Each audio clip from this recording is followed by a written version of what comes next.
Mr. Tony Calcado, Executive Vice President for Strategic Planning and Operations and Chief Operating Officer at Rutgers University. Would you please? Yes, thank you. Let me remind you, you have 5 minutes. Mhm. I'm sure you Thank can you. make it in that time. We can do it. Thank you, Madam Chair, and members of the committee for affording me the opportunity to be able to speak on what has transpired at Rutgers and what it is that we're doing and what it is that we're looking at. You've already introduced me, and it's such a long title, I don't want to redo it. I am the Chief Operating Officer at Rutgers. I'm also the university's Emergency Management Coordinator. And as such, it became my responsibility to lead the response to COVID-19 and also to lead the response to the recovery from COVID-19. So I'd like to put us in a little bit of context. We're a massive, complex, and complicated university.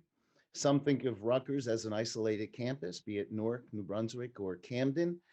In reality, we're much larger than that. Some think of us as the old Rutgers before the creation of Rutgers Biomedical and Health Sciences, a powerhouse of academic and practicing physicians that have proven their value over the course of the last 78 days and what has happened. Many have no idea of our size and scope, and I tell you this because of what it took to bring us to where we are. We have 70,000 students, 27,000 employees in every type of profession, the second actually largest employer in the state of New Jersey. We have 19,000 on-campus student residents. We do over 2.1 million patient visits a year. Our annual research is about $750 million. We have 1,019 buildings covering 29 million square feet of space, a presence in all 21 counties in the state of New Jersey with facilities from Beamerville to Cape May and from the Delaware to the Atlantic. So in this context, you can understand that our response was massive, complex, comprehensive, and unequaled ever in our history, of course. So planning our response back in the second week of January, understanding that we had a large number of overseas, or I should say study abroad and global international programs. We started looking at this, started getting nervous, and actually brought in an Office of Emergency Management into the fold. On February 10th, our emergency operations conducted the first of the many all hands meetings, of course. And on February 28th, our emergency operations plan was activated. And from then out, it was all hands on deck all the time. Then 15 calendar days, we brought our university to a standstill. Given those numbers, that is a feat that was unprecedented. The vast majority of our students and staff and faculty went into, no pun intended, virtual mode, and the actions were too numerous to enumerate. The effects are felt by everyone. We operated under three guiding principles: time is not on our side, flatten the curve by depopulating our campuses, and never let the perfect be the enemy of the possible or the good. In truth, we had no ability to close. We still had over 3,000 students living with us. We needed to support the remote curricula. Our research could not stop, and we were still delivering and still are delivering healthcare. Our academics had to continue. We had a catalog of more than 18,000 spring sections that had to be switched to remote instruction. Our students who otherwise had limited access to the internet or equipment needed to be accommodated. Faculty needed to be trained. And of course, all of our final exams and capstone and all of those good things still needed to happen.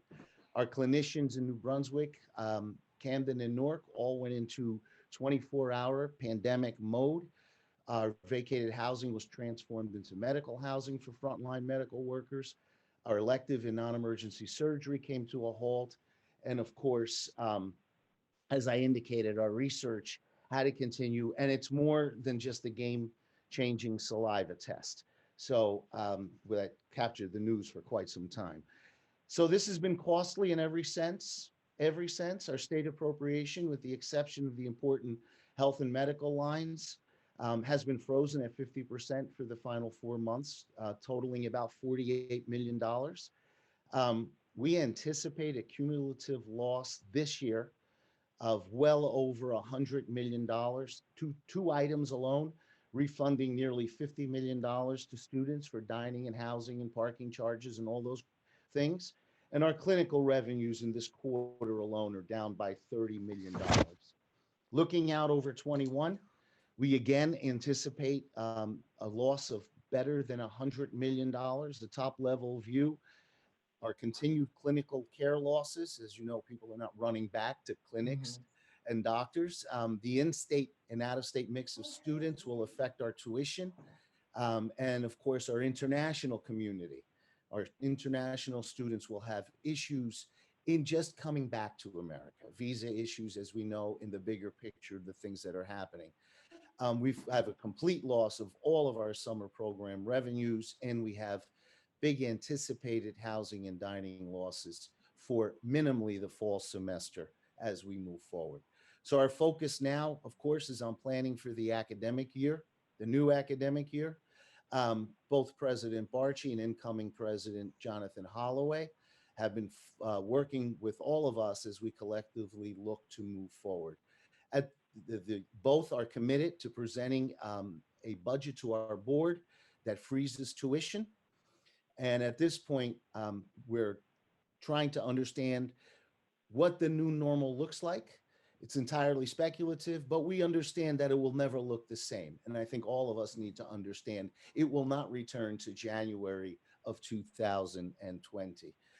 There are a few foundational pillars we work with, which is advancing our academic integrity and providing continuity, rebuilding our clinical operations, restarting our research operations, rebuilding our community, not just with our students and faculty and staff, but the communities that we sit in. And it's critical that we do that in order to foster a better world for all of us. And let me close by just saying this.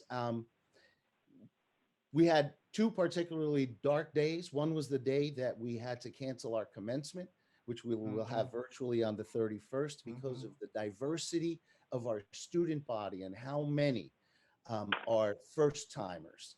And the second, I know this disease up close and personal. I am a COVID-19 survivor. I was admitted to in critical condition to the hospital in with double pneumonia, a lack of oxygen, a fever of almost 104, and the inability to breathe. I can tell you that if it wasn't for great people in the healthcare professional, those Mhm. heroes, and many prayers of family and friends, I would not be here today. And I tell you this because as we move forward in looking to see how we reopen, I want to reassure the committee that health and safety of our community is paramount. And that coming from a person that understands what this disease can do. So thank you for allowing me to address you. Thank you very much.